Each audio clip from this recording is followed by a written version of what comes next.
You just gotta love it. Just tuned in. Of course, this is AM Club. Beautiful morning indeed. And MX24, we got you locked on.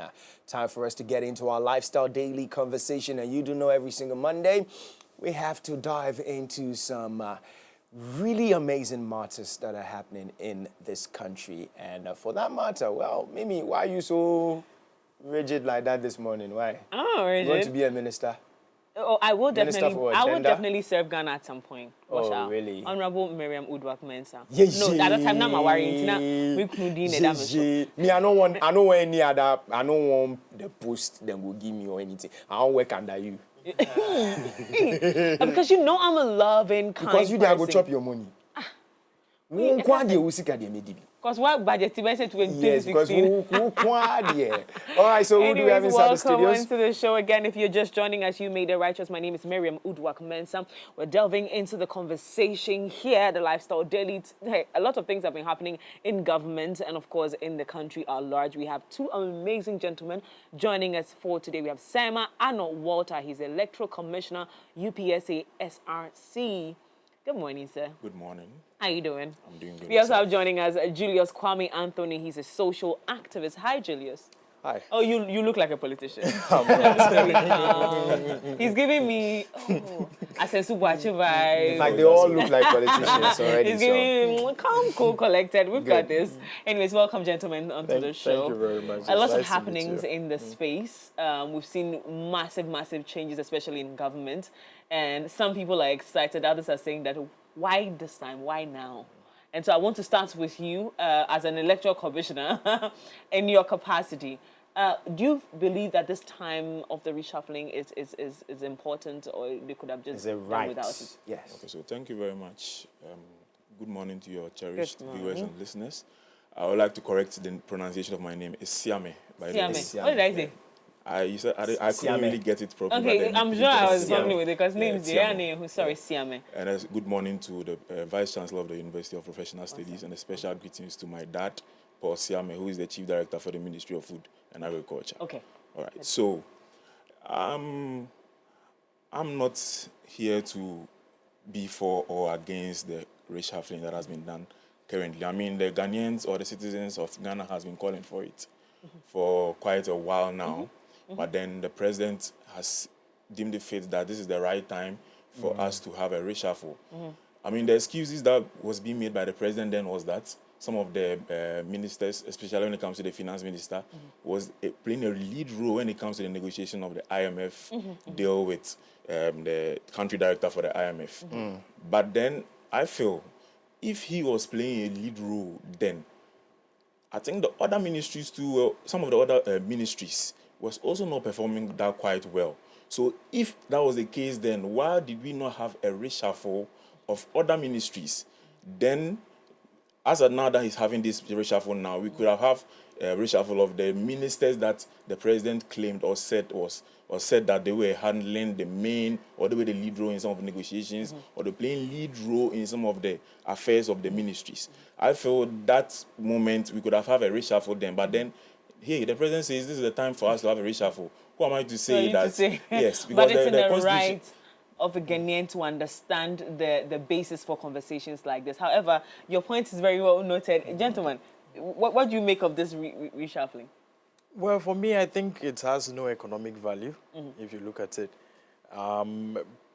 Probably political value for the governing party and probably for their new leader, Dr. Mahmoud Bawumia, because if you look at the reshuffle, Ghanaians have demanded this reshuffle for various reasons. Reason number one was that Finance Minister Ken Ofori-Attah's management of the economy and the so-called economic management team was a total failure, which we can all attest to.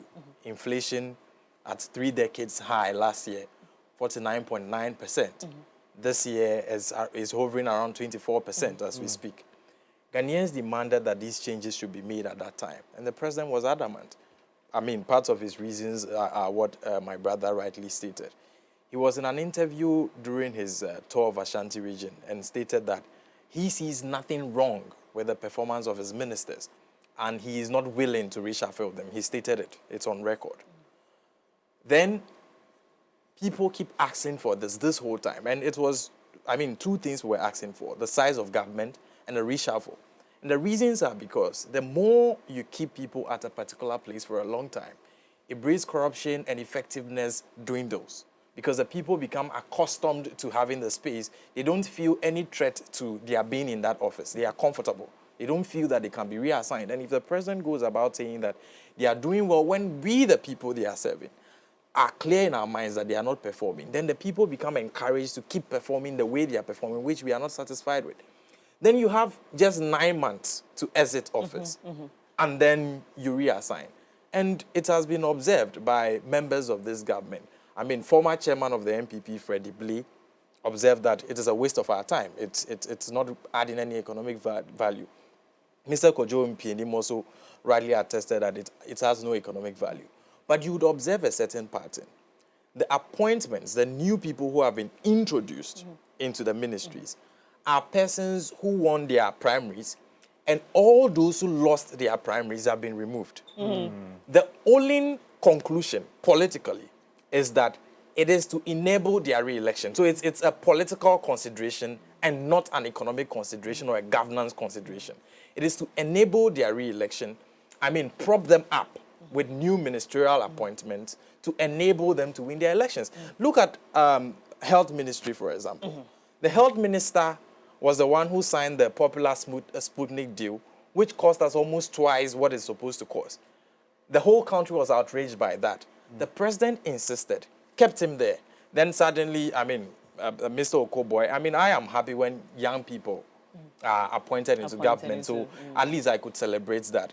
Ms. Dakwa Newman, he has appointed quite a few young people into government. So I celebrate that. But just because Mr. Okoboy is going to contest an election, which will be keenly contested because he lost that seat recently, he's brought to health ministry. It is a political consideration if you look at it in its totality. Remove all those who lost their primaries. They are no longer of any political value to the new patriotic party. And so remove them and replace them with those who have won their primaries and will contest the general election to prop them up. So it is not a governance consideration. And for me, my disappointment in this government is well known. I do not think that it is any consideration for the interests of Ghanaians, as the president stated recently at the AU conference, that he did it for Ghanaians. He did not do it for Ghanaians, because at the time when Ghanaians were asking for it, he was publicly saying that there was no way he is changing his mind on those ministers.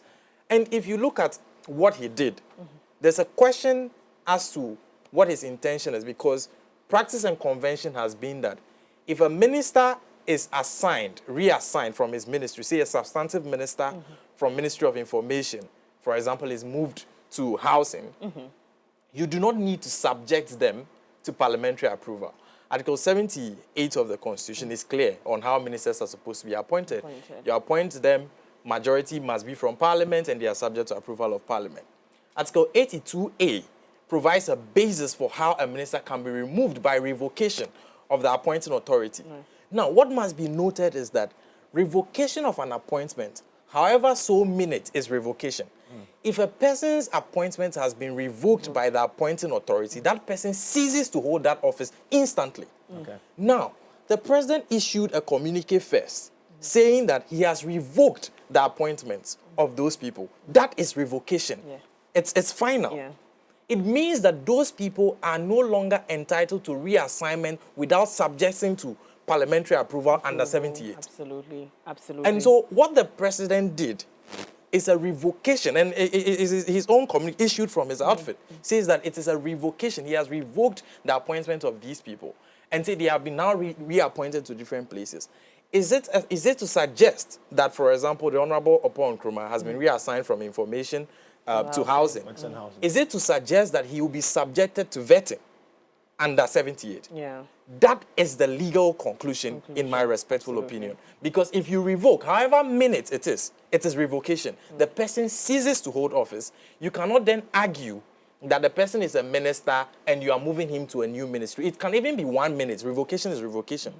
And that also is a consideration we must look at. And so if you look at the way this whole business has been conducted, it has not been well thought through, because the intention has not at any point in time been about governance, been about changing anything about the state of affairs.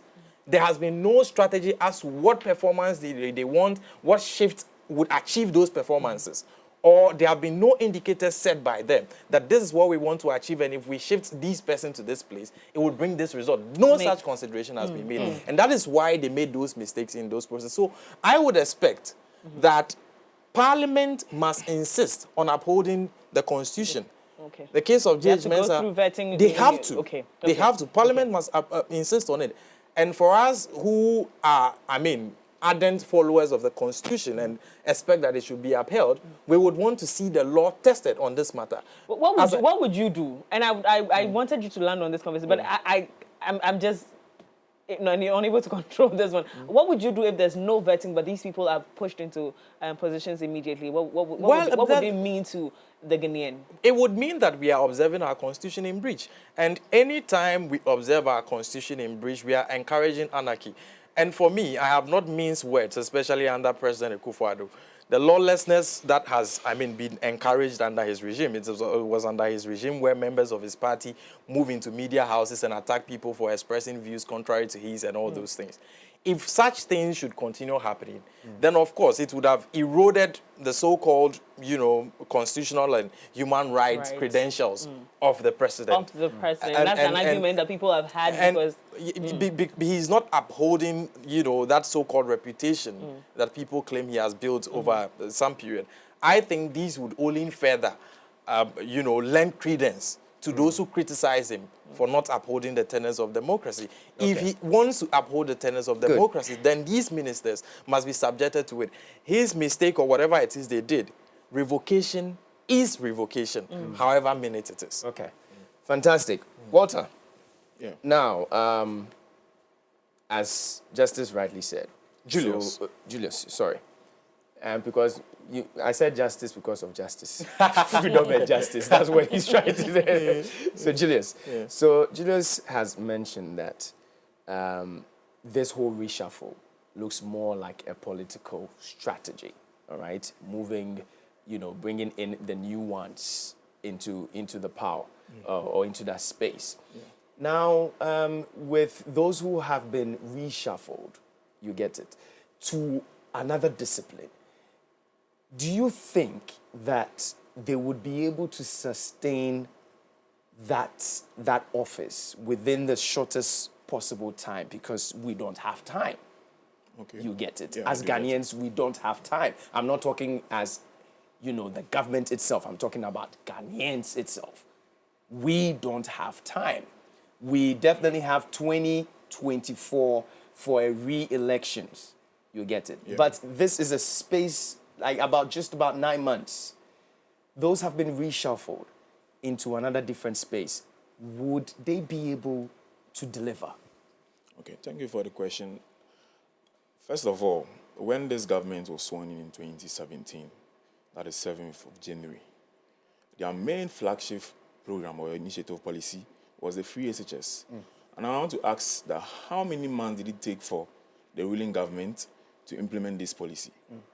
This policy was implemented in September. Not less than 7 months, this policy was implemented. So for me, I don't think it is too late, but then it is possible. Until they are done, until they exhaust their tenure, we cannot say that it is too late. We cannot make conclusions as at now, because the most important or the most crucial policy that the New Patriotic Party, that is the ruling government, has implemented in Ghana, that is the free SHS. And it is closest to the health insurance scheme that was done by our former president, Akufo, Akufo. You get me? So for now, it has been done. He has done it as at now. We cannot say it is too late until the tenure or the ruling government exhausts their tenure of office. That is the only time we can say it is too late. So let us give them the benefit of the doubt. Let us see what these new ministers has to offer. Because, what I'm happy is that we have a lot of youthful people that has been appointed as ministers. Looking at Dako and Newman, looking at Okoboy, and looking at Asensu Boache and co. They've done exceptionally well. Looking at the works and housing, what he has done there is so exceptional. Looking at Okoboy, when he was NHIS boss, he has done so well there. So I believe bringing in new fresh blood into these ministries, they are going to do exceptionally well.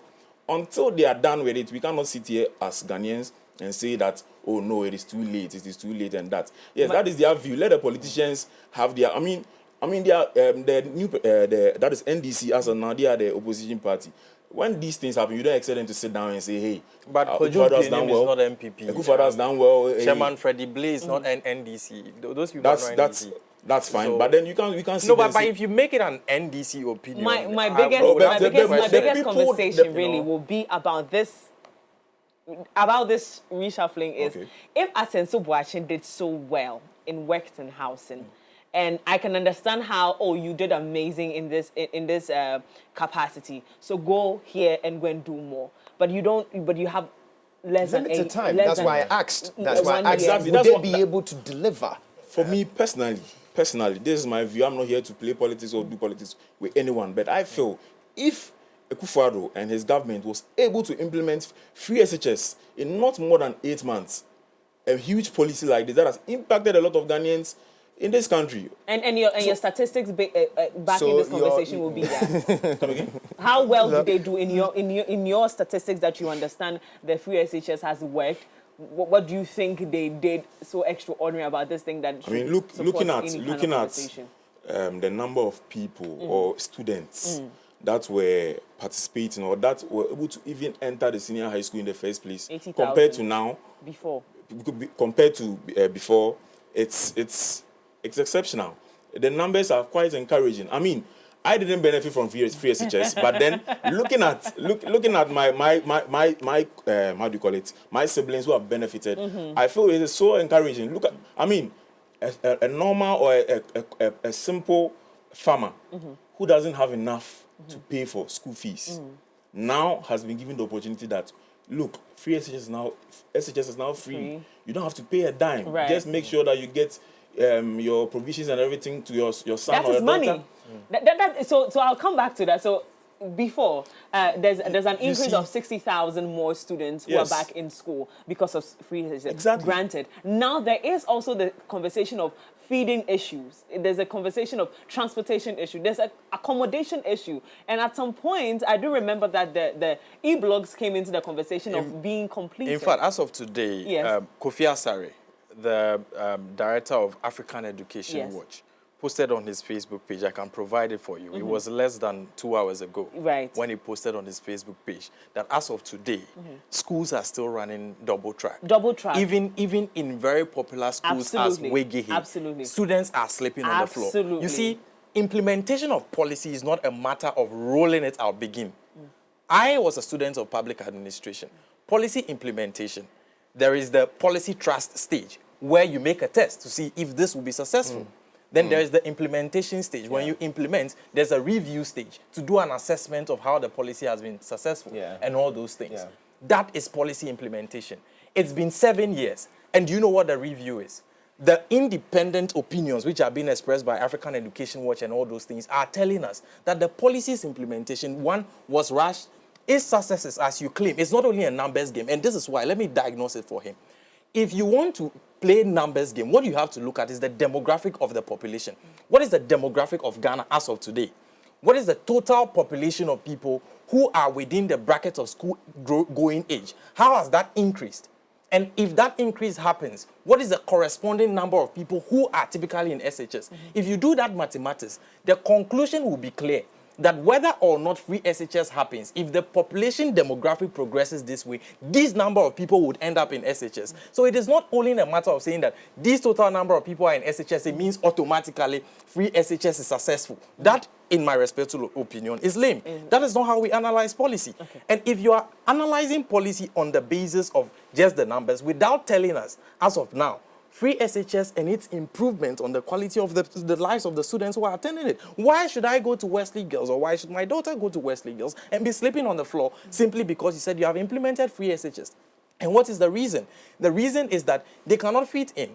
If you want to implement a policy, infrastructure must go with it. All those things must go with it. And you see, the comments that typically comes from the government is that it is better for you to go and sleep on the floor than not go to school at all. That is something I will not condone for it to be. But if, come to think of it, before free SHS was implemented, was it to suggest that people were not going to school? I went to SHS when there was no free SHS. He did go to SHS when there was no free SHS. You did. So what is this erroneous suggestion? To say that when a government implements free SHS, and for 7 years the policy is still struggling, then we can condone a reshuffle which is happening 9 months to the exit of that government and say that they can still be successful with what exactly? Let's go back to the reshuffling conversation, please. It is the reshuffling conversation let's we go are back having. to that. And you see, when you look at the ministers that have been put into the new offices is what I want us to probe into their respective capacities before this.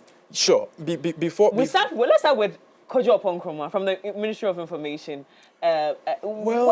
Assess his tenure in office, what he had done, COVID-19, post-COVID-19 conversations that have happened during COVID-19, because I think that's when he became a star in the eyes of people, because he came forward a lot to that depends on which side of the aisle you are, to be honest. Come again, please. That depends on which side of the aisle you are, how you view things. Because there are two reasons why I say it depends on which side of the aisle you are. He's an excellent communicator, no doubt about that. One of the best you'll find anywhere in the country. So I would not dispute what is sacrosanct. Right. However, what has that been channeled into doing?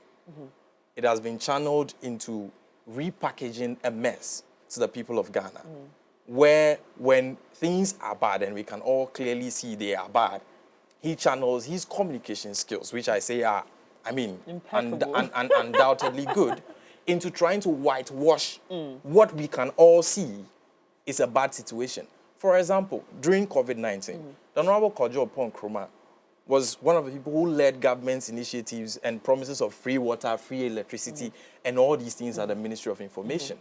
Right after the COVID-19 pandemic, he was on record to tell us that who were we expecting is going to pay for it? For the free water and free electricity we are enjoying.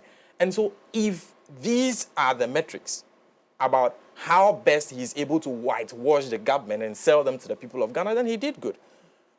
But apart from that, I am not going to sit here and celebrate the idea that what is, admirable, his communication skills, being channeled into whitewashing a government which I can see myself is struggling to deliver on the deliverables, the economy, and all that.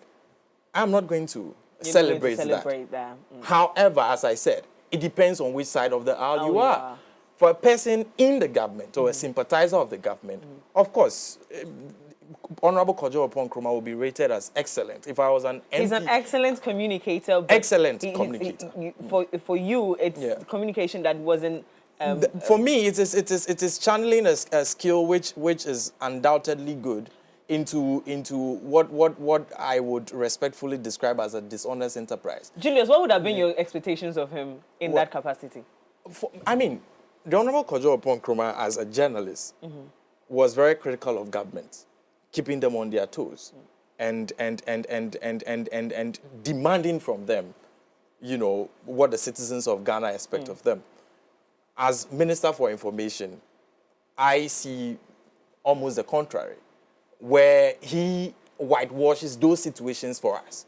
I do not think that is the hallmark of excellence. I've marked him excellent on what he's, indisputably good on. But if that skill is channeled into what I respectfully described as a dishonest enterprise, I do not think I will praise it. Okay. Mohammed Amin Adam, finance.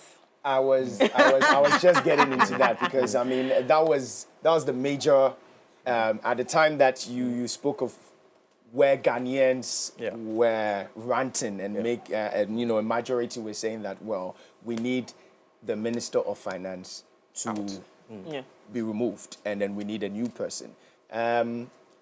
Walter, let me start with you. Okay. Honorable Mohammed Amin Adam, now designate Minister for Finance. With the whole economy that we're finding ourselves in. And I keep on saying this because this comes back to the time that we have. You get it, the time, because we do know that this is an election year, all right? And the reshuffles have been happened. So do you think in that capacity, he would be able to turn things around when it comes to our economy. Yeah, thank you very much.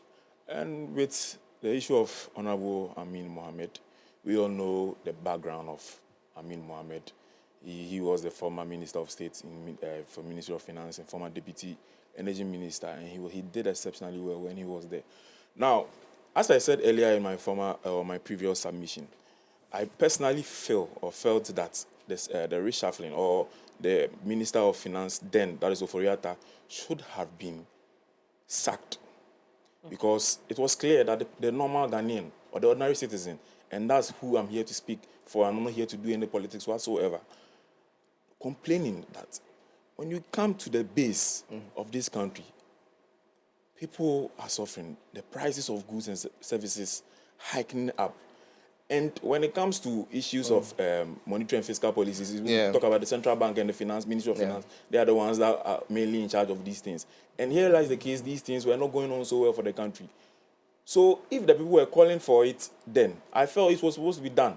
But then, hey, the president is saying he's the lead role in negotiations of the IMF deal. So let him stay. When he's done, then he leaves. The president stood to his word. He has done that. So I'll applaud the president for doing that. But then I feel it's a little bit too late. Yeah. But then I trust Amin Mohammed compared to his track record that he can do exceptionally well when it comes to... In 9 months? Oh, yes. It's possible. Something tremendous will happen in the is economy very, very in 9 much months. possible. I want to believe... That's what I'm saying. That. As of now, I am looking that's what forward I'm to saying. that. As of now, we cannot sit here and make speculations and projections and say that they cannot perform. Until it is done. That is the only time we can make conclusions. But we have 7 years to assess from, as just opposed to 9 months. 2017. That is true. But then, until it's done, me personally, I feel until they are done, we cannot sit down and say what they would wouldn't perform. would you be disappointed should nothing be done in the space of 9 months? With the excuse that I don't have time. I don't have People should time. give me more time to For work example, with, which we have What seen. if they come back becomes and say a that for me, we don't have that, we didn't have that Yes, ample yes, time. yes. For me, to do for what the we're rate at supposed which to I do. believe that Amin Mohammed can perform due to his track record and me believing in him, if it's not able to be done, I personally will be very, very disappointed. But What as I are said But the does he here, have indicators? time What are to the execute indicators? whatever to fix, to readjust, to settle into office before the can you elections? come again with a question? I'm saying that does he have time? If he's not able to meet up your expectation based on his track records as you speak, if he's not able to deliver and you are taking into consideration the time he has, why would you be disappointed? Because you've given someone 7 years and you're just giving a few months to fix that system. If there is, according to the global conversation, if there is a big problem at the finance ministry, you're giving him just 7 months to do that. I mean, before you are given an appointment, I think there's an assessment to make sure that the work that you are being about to do, you can do I it. agree. The president sat down and realized that Honorable Amin Mohammed, you are the one I wanted to handle the finance ministry. So if you feel, as an individual, I personally, if I think I cannot handle this job as a finance minister within this amount of months left, I don't think I personally will accept that job. But if he has been able to assess himself and say, yes, I can handle this job or I can deliver within this last period that we have as a government, then I think you should be held responsible if you do not perform. That's personally my view. That's a good one. That's a good one. Julius. Yeah, you see, listening to him, I mean, I want you to like touch to base be, on the finance definitely ministry on a the little finance, bit, and then we'll sure, move on to the other sure, on the persons, finance yes. minister. Listening to him, I just remembered a tweet on X where the person said that it's like somebody going to have unprotected sex 7 times, and then the 8th round, the person wears condom to prevent STI. You know, because he's trying to paint Honorable Amin Adams to us as someone who has the magic wand to turn things around. It's like the So for you, it's impossible. not necessarily impossible, but we must talk about the likely probabilities and then not the infinite possibilities. The infinite possibilities are that probably Ghana could discover some magical source of revenue and everything turns around. That's in the infinite possibilities. But the probabilities will be tested on the realities of the things we have seen over the period of 7 years. And what are the probabilities that could be deduced from that? The person you are talking about has been Minister of State at the Finance Ministry. The same time Ken Ofori-Atta was running the government down. He has been unable to do anything about it. Was it that when he was Minister of State at the Finance Ministry, he was not being listened to, or he was just there and had no opinion? If he was just there at that time and had no opinion, drawing on the consolidated fund, has been unable to effect any change whatsoever, why is it that suddenly then like the condom is now being worn on the 7th round or something? Why are we having that situation? Why are we even having this conversation and pretending as if people can do magic? So governance and the test of what is likely to happen, it's not about the infinite possibilities, it's about the probabilities we are dealing with. The probabilities don't tell us that anything is going to happen. That is the reality. What I see, and I've told you already, in my respectful opinion, is that the reshuffle is about propping up people for, a prospective Bawumia government, which is not going to happen. Because if you see what is going on, I hear people like the respected Kofi Bento saying that he would advise Vice President Bawumia, should he become president, not to appoint any of President Akufo-Addo's appointees and all those things. But if you see what we are seeing in this reshuffle, it's a line-up of a potential Bawumia cabinet should he be elected president. And let me tell you why. Article 78 mandates him to appoint majority of his ministers from parliament. Right. And you see President Akufo-Addo pushing all their parliamentary candidates into cabinet, appointing them as ministers and deputy ministers. And so should he, in the unlikely event, wins the election, this is the same team you are going to say, the same team, including the Honorable Amin Adams, who was at the Finance Ministry while Ken Ofori-Atta was running the government down. So let us not sit here and pretend that some people have some magic wand and in 9 months they are going to just switch it and things are going to turn around. And these are pretentious conversations. We should have the conversation based on the reality of the things we have seen and the reality of the things we are likely to see. What does the government have to do? You are on an IMF program with limitations all over you, imposing taxes on us every day. Every minute there's a new tax in Ghana. And you are telling me that suddenly these people are going to change that. The inflation that is double digits, as of now, I think 24%.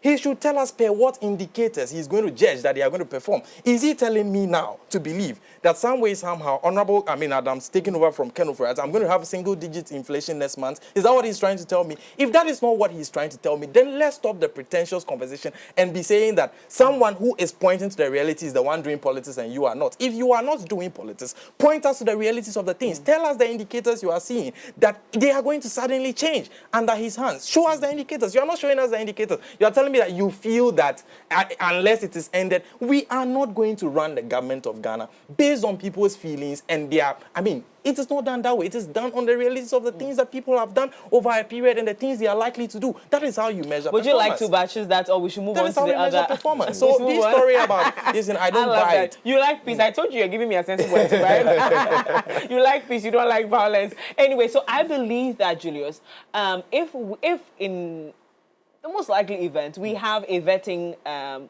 for all these ministers, then again, we would have some of the questions answered. And based on their response, we'll know whether or not we have for those of them who have not been ministers before, it is not up to debates that they will be vetted. So for them, I think we would hear something from them. Yeah. But I would really love to see, if not for anything, the members of parliament should push that all of them should be vetted. The reason is premised on my earlier argument, that if you revoke, however minutes is revocation.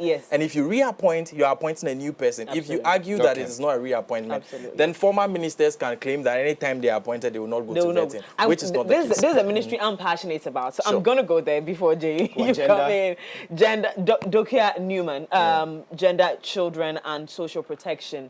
How, honestly, this is a ministry that I think has suffered under President Akufo-Addo. Let's start from the top. I think now Lilita did her best, but there was more that could have been done. Well. Moving on to Adwo, which, by the way, I felt like the ministry was redundant for a bit, and then we can understand why. She gave us all her reasons, and moving on. Now we have Dokia coming in as is it Dakwa Newman or Dakwa Newman. Sorry, pardon me for that. I told you names are very. So sometimes I try not to mention first names. Dakwa is about to take that ministry. What are your expectations of her? Or what do you see in terms of projections? I sat on a roundtable discussion with the Honorable Dakwa Newman before. Okay. When the International Justice Mission came to Ghana at the Parliament of Ghana. And sincerely, on an individual level, I can say that she's a hard worker. She commits to her research and contributions that she makes at the table. So I can, on an individual level, commend her for that. But the reality still remains that we have 9 months. 9 months to an end of a government. We have a government whose record, I mean, as far as that ministry is concerned, is unspeakable, is unprintable. We can't even begin to narrate the atrocities they've committed with that ministry. A minister of state going to sit in the United States and doing TikTok videos and sharing them around. I wonder, really, how she's going to salvage that situation within this 9 months period. What policy direction is she going to pursue within this 9 month period and be successful at it? No matter whatever best effort she puts in, what is she going to achieve? It's difficult for anybody to really do any real policy implementation, test the working of the policy, do a proper review of it, and implement any changes to that policy within a period where you are taking a new ministry. The minister is now, she's a new appointee. She's now coming to go to vetting. And that will take a couple of months. That will take some time. That will take some time. She will now resume the ministry, now come and know the chief director, you know, all that. By the time she's done, she gets into campaign mode at the constituency. She wants to be re-elected. She desperately would want to be re-elected because she's hoping for an impossible Bawumia government who would reinstate her. What time would she have for the ministry? Let's be realistic about the facts that we have and see if we can see any change. We are not going to see anything from these people, even if they have good intentions. And I have said on this platform that from whatever we have seen from President Akufo-Addo's government, sole sourcing of contracts, which cost us 3 times what competitive tenders would have cost us. I mean, the use of Finance Minister Akufo-Addo's private companies for ensuring government projects and all those things. I have concluded on this platform a long time ago that President Akufo-Addo's government does not seem, in my opinion, to have good intentions for the people of Ghana. And so however good intentions that she may have even as an individual, I don't see it succeeding within this period. So it's a waste of our time. The reshuffle is a waste of our time. And it even goes to hurt institutional memory going into transition. Because you keep somebody for 7 years, then you bring somebody for 9 months, and if the government transitions, the government would have to transition in the hands of the person who stayed for 9 months. Within that same 9 months, the person goes to constituency to campaign to be re-elected and all those things. It hurts transition of institutional memory from one minister to another if we transition government, which would mean that the minister, for example, for housing, now upon Nkrumah, would have to now, if we want proper transitioning, institutional memory transition and all that, would have to somehow go back to information if he truly wants to help a new minister of information going into the future. So because he has 7 years record. Somebody's going to have 9 months. The same thing would happen with the Honorable Dakwa Newman. How can you tell me this story, that this is supposed to work for the people of Ghana? How can you tell me this story? You can't tell me this story. It is unbelievable. And the president is being disingenuous. I'll stick to you again still. I'll stick to you again. But you've already told us that you've concluded. But then, let me just shift it to, you know, not the new appointees, but then those who have been reshuffled. Do you think that there is anyone who has been shifted to a particular ministry who should go back to the old one? For example, I think the Honorable Nkrumah should go back. I think I've heard that quite a lot. We've heard that with about 80% to 90%. He should go back. I mean, the only person that, even though it is last minute, I still feel that it is done because if for nothing at all, the disrespect to the people of Ghana, however prolonged it is, has ceased, is Honorable Akufo-Addo. I mean, however prolonged the disrespect to us has been, the people saying that we do not want this man in office anymore. And the president insists. Are you happy about that? I am not happy about the delay. But however prolonged it is, the disrespect has ceased. Okay. It is the only thing that gives me any satisfaction in all this. Apart from the fact that I said earlier that some way, somehow, probably because I'm a young man, I am happy to see younger people like the Honorable Okoboy, Dakwa Newman, and these people get ministerial appointments. Apart from that, the only satisfaction I get is that, yes, the disrespect to the people of Ghana, the disregard for our opinion, because we run a democracy, the opinions of the people on the governance matters. There's a consensus for the first time in the history of this republic. Members of the same political party called on their president to remove a minister, and this president was adamant. That disrespect has ceased. It is the only satisfaction I get, however late it is, in all this enterprise. The rest of it is a complete waste of our time, and President Akufo-Addo and his government and Baumia and his shadow cabinet should spare us. Before that, water. Now, water has to come in because you see... Water has been very quiet. Yes, and I would ask you the same question. Any satisfaction with the new appointees? I asked Julius about the reshuffle itself, you know, the old ones just moving into a new ministry. But new appointees, any satisfaction there for you? If there is, why? And also, if there is not, who would you think would have fit in any of that position? Okay. Yeah, for me, I think Dakwa Newman for Gender, Children and Social Protection gives me very much satisfaction. Yeah. Looking at how hardworking as she is, said by my brother Julius here, I think she's going to do exceptionally well. Now let us mind or take note that the ministers coming in, they are not single people that are going to work with the ministries or going to be a whole... But they're going to be leading the teams. Exactly. They are going to play a supervisory role. Okay. I mean, when you look at the structure of the ministry, we have the ministers, the deputies, we have our chief directors, we have our regional directors, we have the line directorates, and we have the technical directorates. All these people come together to form the ministry. It is not like it is a single individual that is coming there to come and work or but perform you do know magic. that's where the challenge begins, because they have to get familiar with all these people. And which means he agrees roles. that the past informs what is going to happen going forward. And you see, and I've said this time ever since we started this conversation, that my only problem with this reshuffling, because again, it's already happened. My only problem is the timing for them, because again, you are supposed to prove yourself in a very short possible time. So you're establishing that you're working with a team. Do they have ample time to familiarize themselves with the systems that they're being put in to start working? As I said, Dakwa Newman is an exceptional and a hard-working woman whom I feel can play a very good supervisory role when it comes to that ministry. Okay. I mean, yes, we are all saying that there's not much time for all the ministers that have been reshuffled to perform. But looking at a young woman like this, who is very well energetic, coming in with fresh blood to work a whole lot in that ministry, I feel it is a very good idea. It's a very good decision made by the President of the Republic of Ghana. Okay. Let's get into the conversation of Save Ghana football. Ooh, a conversation that I said, Valentine's Day. For me, I tell you what, it's still in line with this whole reshuffle because there are some ministries that, as you said, you know, we talked about finance. Everybody was crying out loud. You know, Honorable Ken has to go. He has to leave. We need a new person in there.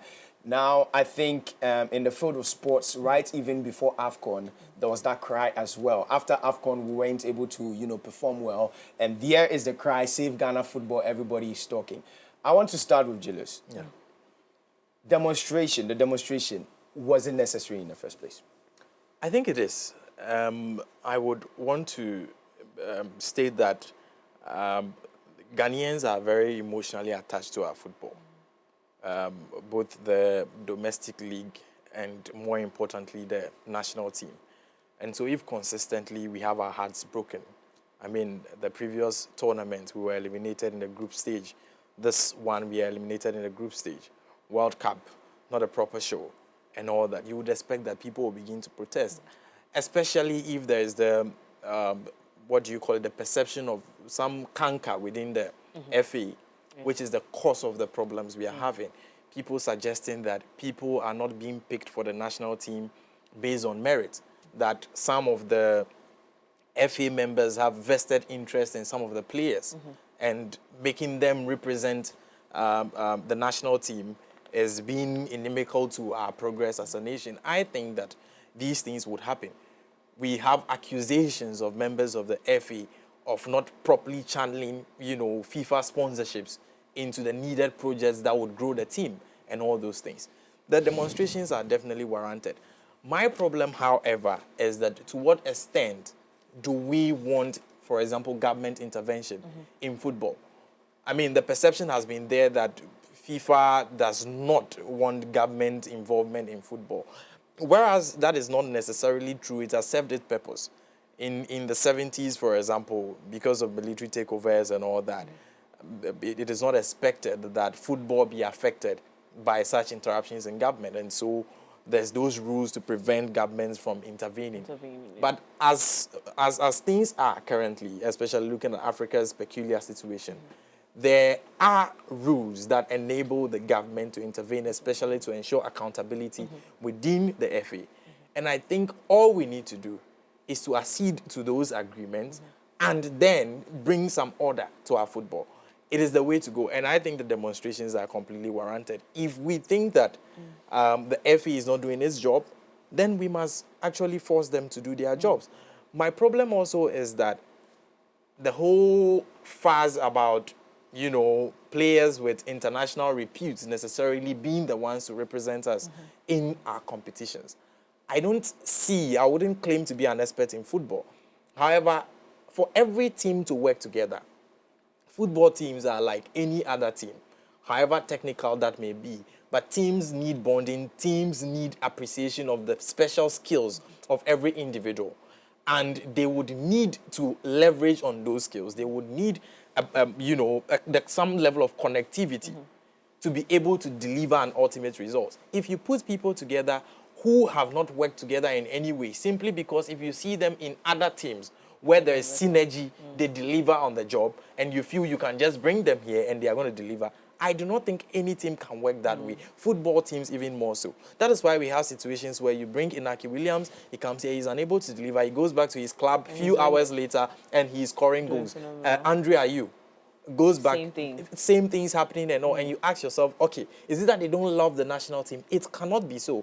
I don't see any player traveling from Spain all the way to Ghana, going to Ivory Coast, not having any, passion for the team and going to be walking over there. The person would rather not do it. Yeah. Once a person commits to that process, the person is willing to do something, it means that technically something is wrong. And that is what we need to be solving. Another problem we have is that there's no real succession plan the way I see it in terms of grooming players and all. We saw it in what happens to the like of Dominic Adia and others from the Under-20 World Cup. Yeah. We built one of the most solid teams you can ever think about on the African continent. We won the World Cup. We had the best players. They won best players. They won Golden Boot and all that. Out of those lots, it's only Andre Ayew that is left. All of them, we don't know where they are. What happened? It means that there is no real plan to transition these players, to grow their talents and develop them. We could have delivered world-class players from that team that won us that World Cup. What happened? And that is why I feel that we have a fundamental problem with building a team that has the synergy, because these young people, under 17 guys who won us the World Cup, they were not foreign international players in big clubs that we brought together. We built them with a local team, Silas Tete. He took them to the World Cup and sends them there. We can do the same again, and I think that is the route to take. What we are doing now is a makeshift situation, a cosmetic approach, let me call it that, to solving a problem that is ingrained, and it is never going to work if we continue that way. Over the weekend, we had some old football gentleman, Ajiman Beidu and all the others. And he made a very interesting assertion about how he felt like, he said, right now, you need a PhD. I don't know how valid that information is, but you need a PhD to be a part of the technical team or any form of core decision-making body of the FA. And that doesn't make sense to him because the kind of language he would speak to the boys to go and play a good game, someone holding even 10,000 PhDs cannot have that conversation, which, by the way, if you think about it, you realize that for someone who has been there before, it's a valid conversation. Why do you think that as a body, they're not initiating the conversations of bringing more of the old boys on board? We've seen Michael Essien play a few technical positions, like being on the technical team. Stephen Appiah as well, Olele. and a few. But why don't we encourage more of those? As I said, I am no expert in Yes. football, so I don't know of the rule he's talking about. However, one thing is clear. For a person who has practiced something, built real-time on-ground experience, and a person who sat in the classroom and acquired a PhD, I would always bet on the one with experience. And so if he argues that their PhDs will not match his skill on the field, he's undisputed. It's not even up to debate. Mr. Walter, Yes. yes, do you love football though? I do love You football. do. So what is going on in our football teams, the local leagues? I see the plaque. Some of the placards had very interesting things written. You Yeah, said we didn't have Messi and Ronaldo. when we won that, which is great conversation. What do you make of this demonstration that went on, and if you feel like it's a Well, first of all, I feel this demonstration is needed. Okay. As of now. Okay. Because looking at where Ghanaian football has got into, it looks like it is football. Football is one of the things that puts us together, or that's bringing us together as a nation. So I feel if football is not performing that well in our country, I feel it is time for the citizens to rise up and say, hey, GFA, our football is not going on well as we want it to. So let us make sure that we do the right things. But one problem I don't like is that the whole demonstration looks like it is being centered on the Ghana Black Stars. But Ghana Black Stars alone doesn't form Ghana This is football. a very small part of the football Exactly. we have here. Yes. I mean, we have our local leagues, our leagues. local clubs, Yeah. divisions, and a whole lot of stuff. All these things form part of what? Ghana football or Ghanaian football. The reason why sometimes, or the reason why we don't have our grown players being part of these national teams, or our national team that is from under 17, 21, and so on and so forth, is that when you look at a player like Ajimambedu, who claims or says he was spotted when he was playing school team, that is at his primary JSS level. It means there was a scout around to pinpoint him that, hey, this guy is good at what he does. He has to be taken good look of and nurture him, train him, and make sure he becomes a professional. But here lies the case. As of now, as we speak, we don't have scouts going to our schools, SHS, primary, universities, to even watch and realize that these students have talent that can be projected. So these problems, we have to sit down and find out where all these problems are coming from. We have to go to the base. What is causing all these things? What is the problem? We can't always blame the coaches. Then when they don't perform, we sack them. When they don't perform, we sack them. If we don't find the root cause of these problems, all the time We'll keep sacking. One conversation that came up that blew my mind, and I was telling Kojo the other day, was how a committee has to be formed to find a coach. A coach, yeah. And the committee didn't consist of one person. I mean, it had people on it, but one person who says that I'm core to this conversation. We had a finance person. We had even a lawyer. Yes. On a team that was So was not supposed to- about even people who matter to the who game matter that to much. it. Yes. But And- I want to find out what's the sports ministry's aid in all this? Well, as I said, the limitation would be the claim that they are not necessarily to interfere with the FA's business, which I said is not entirely the case. Okay. There is the opportunity to do that if they want to. They are just not willing to, for whatever reason, which is known to them. They are just not willing to do that. So if But not we to want catch you, are they using that as an excuse? That I think it's FIFA is saying that don't interfere. Yeah, so- I see it as an excuse. The reason why I see it as an excuse is that what goes on within the FA, what interest does the minister have in it? And what happens should there be political intervention? We must query that. Why is he not interested? Because typically, people like to control. Why is it that when it comes to this one, they are unwilling to do so? We must query that. Yeah. And we would find the answer. Okay. If they are unwilling to do that, then it means there are vested interests at play in the FA, and non-political interference favors those vested interests. Yeah. Wow, the conversation has been very, very interesting right here on the show. I hope you've loved it, of course, on Lifestyle Daily. It's been quite, Okay, Walter, thank you so much for coming through. I love your submissions as well. What's that? Why? What's that? What's what? I said this Asensu vibe that you're giving me. You should go and understudy the gentleman. He's giving you as a super He's giving me And then what's his justice? Oh no, this one is a politician. I know I'm going to see him in Parliament very soon. So he's giving you JJ Rollins vibe. Because he probably looks like him. But who is your political icon? Who do you look up to in the political space? I have deep respect for the Honorable Kujeto Ablakwa. I mean, recently there have been conversations about him on X. About his potential, presidency in the future. And some people have gone haywire. See, he's the best performing, no matter what you say, no matter what you think, whatever lies you say about him, in my respectful opinion, he's the best performing. Sam George is not your friend. Oh, Sam George, yes. I mean, that's my political mentor. That's Mimi's go-to. Yeah, I feel he has very constructive conversations. I think he has facts to his conversations. Of course. And I think his zeal. He carries the charisma for it. Oh my God, Okay. Sam George. All right, gentlemen, thank you so much for coming through. Thank you. Okay. All right, so for over a year, Maiko.com has been partnering with local NGOs to raise funds for charitable causes that improve communities and change lives. As a social impact fundraising platform, we're amplifying our call for change and impact with amazing prizes to be won after making your donations. Donate and win 2-night luxury stay at either the Movenpick Ambassador Hotel or the Kempinski or Bridgeview Resort in Akosombo. 1. Donate to support weekly cleanups at the Labadi Beach or Ahabaine's mobile shelter.